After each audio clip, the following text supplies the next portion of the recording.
મિત્રો, આ એક દીકરી છે. કલાકાર પાસે જઈને ગીત ગાવાની આજીજી કરે છે. ત્યારે કલાકાર આ દીકરીની મજાક ઉડાડે છે. ત્યારે આ દીકરી જોરદાર ગીત ગાઈને કલાકારનું મોઢું બંધ કરાવે છે. મિત્રો, આપણે જેને ગાંડા સમજતા હોય છે તેનામાં પણ કુદરતે ઘણી બધી કળા આપેલી હોય છે. મિત્રો, ત્યારે આ દીકરી જોરદાર ગીત ગાય છે અને બધાને ચોંકાવી દેશે. જો મિત્રો આ વિડીયો.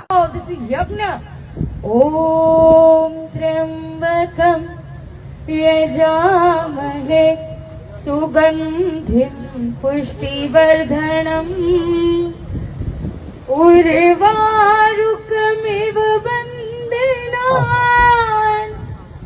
Mrutyomokshiyamamrita. જ્યાં બળે છે ટુકડો ત્યાં મારો ભોળાનાથ ટુકડો.